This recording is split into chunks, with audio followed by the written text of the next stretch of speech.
cameras seem to be everywhere, but sometimes those lenses aren't where they need to be. An ambitious program to put additional eyes on and in every Hamilton County building is just about finished. Local 12's Rich Jaffe has the behind-the-scenes look you'll see only on Local 12. From this room called the Spy Shack, a team of deputies can monitor hundreds of surveillance cameras located in and on all 8 buildings that make up the Hamilton County campus. Until now, no civilians have ever seen this room. For security reasons, we can't even tell you where it's located.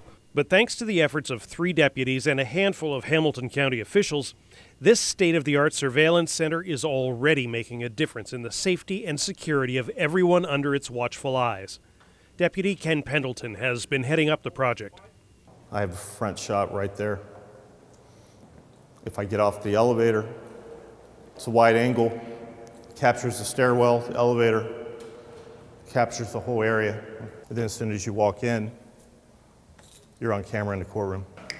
The trio of deputies installing all this has been working 5 to 6 days a week in early morning hours and holidays to wire every single courtroom in the courthouse and other buildings. Okay, Mike, let's try that. When finished, they will have connected more than 600 cameras and run more than 19,000 feet of cable.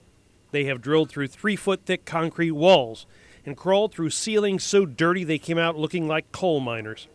Bailiffs can now watch activity in and outside their own courtrooms on monitors.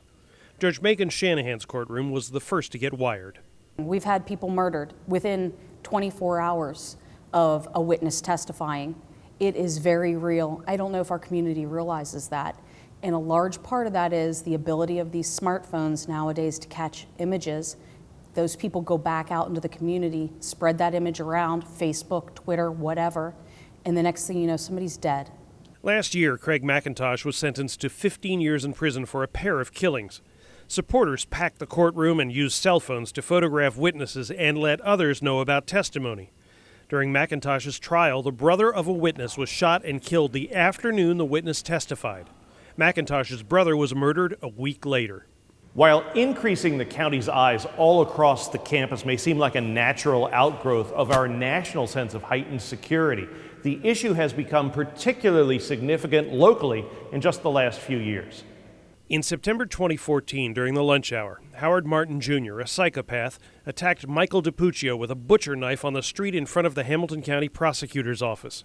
DiPuccio was stabbed and slashed viciously, but investigators quickly found there was no camera and no video of the attack, a revelation not lost on county officials. There's now a camera here. Because it's a security risk, use of cell phones and cameras is pretty much banned in the Hamilton County Courthouse, but people constantly violate the rules. March 28th, Damar Whitehead got 6 months in jail after taking selfies in Judge Robert Ruhlman's courtroom and then photographing a prisoner and deputy in the hallway. All of it, including his arrest, caught on the courthouse cameras monitored by the judge's bailiff. They were buying off jurors in the hallway, trying to witness intimidation. Some of the people will not come in the courtroom, but they will hang out right there and try to intimidate witnesses. With deputies doing the installation and maintenance job, the taxpayer cost of this project has been kept to just over $200,000 versus more than double that for outside bidders. Equipment is bought on a hard bottom line. Many monitors even reclaimed from discarded county equipment. Project funding was obtained by County Administrator Christian Sigmund. But we're not paying a firm to store the data or monitor the data, and the county staff maintains it, installs them, tweaks them, works with the staff. The savings also comes in other forms.